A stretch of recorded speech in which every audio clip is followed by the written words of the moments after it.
Hey, salut à tous, c'est Loïc, j'espère que vous allez bien. Donc on se retrouve aujourd'hui pour une vidéo où je vais vous parler, voilà une petite vidéo assez tranquille, des vainqueurs du Ballon d'Or, donc entre 1956, le tout premier, à nos jours, puisque d'ici 2 mois on saura à peu près qui va remporter le Ballon d'Or 2018.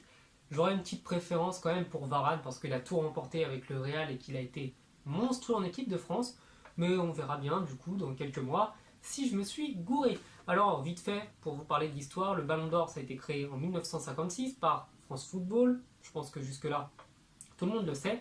Et à l'origine, il était censé récompenser le meilleur joueur européen avant, plus tard, bien plus tard, d'être attribué au meilleur joueur évoluant en Europe. Et donc, étant gagnable, je sais pas si ça se dit, par n'importe quel joueur du moment qu'il est en Europe. Mais depuis 2006, eh bien, un joueur dans n'importe quel championnat, dans n'importe quelle nationalité, peut le remporter. Donc, c'est le titre de meilleur joueur du monde. Alors, le premier, en 1956, s'appelle Stanley Matthews, qui a été récompensé, du coup, le premier ballon d'or de l'histoire. C'est quand même assez sympa de savoir ça. Avant que Alfredo Di Stefano, donc je pense que là, quand même, ça parle à pas mal d'entre vous, un joueur espagnol ne le remporte. En 1958, le premier joueur français, Raymond Kopa, véritable légende, donc si vous êtes français, je pense que quand même vous en avez entendu parler, avant que Alfredo Di Stefano, du coup en 1959, ne récupère à son tour le Ballon d'Or qu'il avait perdu l'année précédente. Ensuite, en 1960, c'est Luis Suarez qui l'a remporté, et oui, un joueur comme le Luis Suarez qu'on connaît, uruguayen, qui l'a gagné, bien entendu, ce n'est pas celui qu'on connaît là qui joue au Barça, mais quand même je trouve ça assez marrant de voir que un joueur qui s'appelle Luis Suarez remporte le Ballon d'Or alors que l'autre Luis Suarez de notre époque, lui aussi fait partie quand même des favoris. En 1961, c'est Omar Sivori qui l'a remporté, donc lui, un joueur argentin, avant d'être suivi par Joseph Masopust, désolé, je regardais sur mon téléphone parce que j'étais pas sûr du nom, le remporte à son tour. En 1963, c'est un joueur de l'Union soviétique, donc Lev Yashin, qui le remporte. Comme vous le voyez, il y a quand même des joueurs d'un peu partout, donc un joueur d'Asie, un joueur européen, plusieurs joueurs d'Amérique du Sud. Donc vraiment, le Ballon d'Or récompensait quand même indifféremment les joueurs, peu importe leur pays, et il récompensait vraiment le meilleur joueur évoluant en Europe. En 1964, c'est Denis Lau, un Écossais, qui l'a remporté, avant que la légende portugaise qui est décédée il y a de ça quelques années maintenant, à peu près 2 ans, Eusébio, ne le remporte donc en 1966. Oh, excusez-moi, je me suis trompé, donc c'est 1965 pour le précédent. 1966, c'est Bob Charlton, donc le premier joueur anglais, donc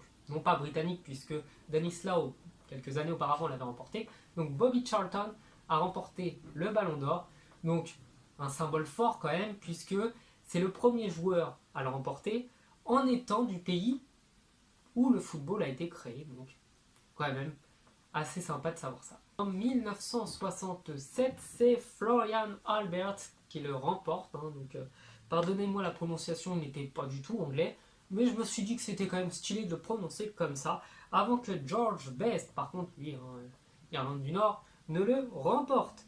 Puis en 1969, c'est Gianni Rivera, un Italien qui le remporte.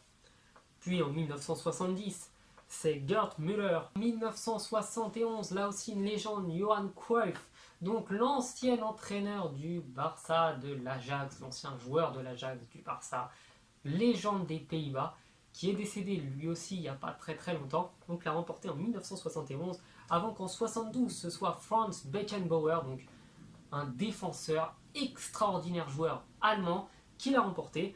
Puis Johan Cruyff a à nouveau récupéré du coup son Ballon d'Or en 73, puis 74 il l'a encore gagné, donc 3 Ballons d'Or, il faisait partie, jusqu'à ce que Messi et Cristiano n'arrivent, des seuls joueurs à l'avoir remporté 3 fois. En 1975, c'est Oleg Blokin, donc là aussi un joueur de l'Union soviétique. Puis Beckenbauer, bien longtemps après, en 1976, l'a remporté du coup. En 1977, c'est Allan Simonsen, donc un joueur danois. Je pense que c'est le seul à l'avoir remporté du Danemark, avant que Kevin Keegan, donc le second britannique, ne le remporte. D'ailleurs, en 1979, c'est encore une fois Kevin Keegan qui l'a remporté, avant que Karl-Heinz Rummenigge ne le gagne. Et oui, donc je pense que tout le monde connaît Rummenigge quand même. Et il a remporté lui aussi le Ballon d'Or. En 1982, c'est Paolo Rossi, un Italien qui a remporté avant que l'autre Italien ne récupère le Ballon d'Or, puisqu'il s'agit de Platini. Non, je rigole. Platini est français, mais quand même, chino-italien, petite blagounette. C'était vachement marrant. Donc Platini qui l'a remporté, lui, à 3 reprises, 3 fois de suite, avant qu'en 1986, ce soit Igor Belanov qui ne récupère le Ballon d'Or, que Platini ne gagnera plus jamais.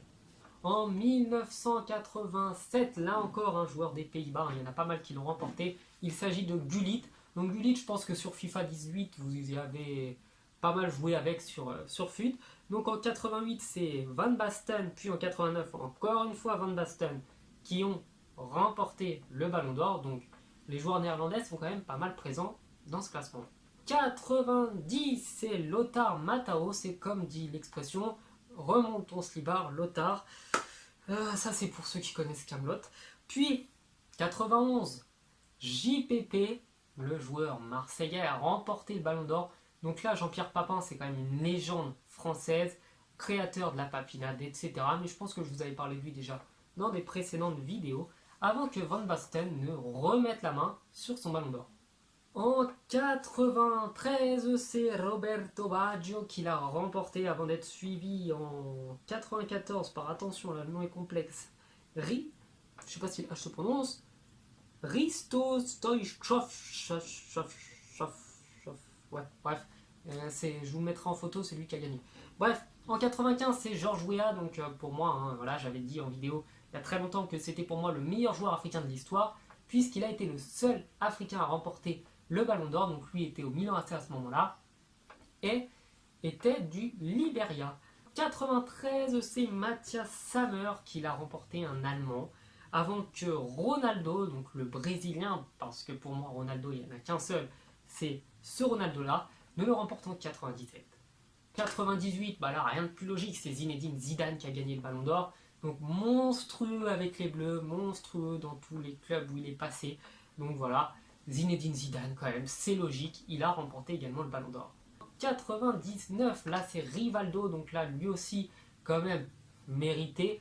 Je pense que Rivaldo, Ronaldo, tout ça, tous ces mecs là dans PES 3 surtout, c'était des bêtes.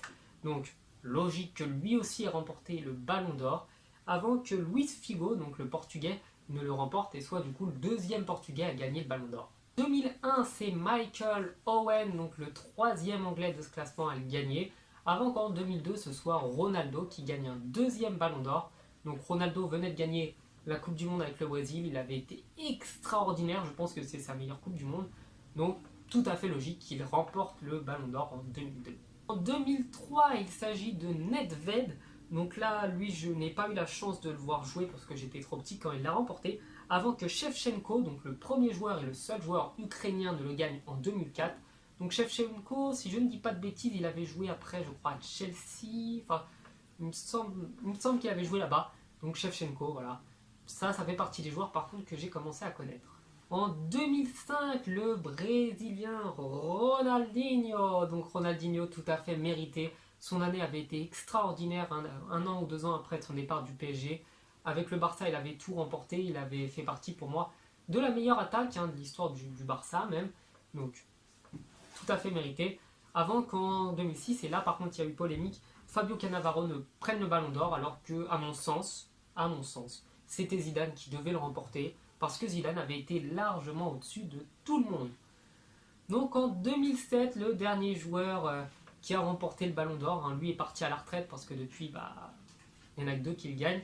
Donc il s'agit de Kaká, le Brésilien qui jouait au Milan AC, qui a joué aussi au Real de Madrid, donc un des plus gros transferts de l'histoire à son époque, avant que là, du coup, 2008, Cristiano Ronaldo, 2009, 2010, 2011, 2012, Lionel Messi, 2013, 2014, Cristiano Ronaldo qui reprend le Ballon d'Or, ensuite 2015, Lionel Messi, 2016, Cristiano Ronaldo, 2017, Cristiano Ronaldo, donc ça fait 5 Ballons d'Or chacun, et à mon avis, comme je l'ai dit en début de vidéo, je pense vraiment que Varane mériterait le Ballon d'Or cette année, puisque pour moi Griezmann n'est pas si convaincant et que Mbappé Non.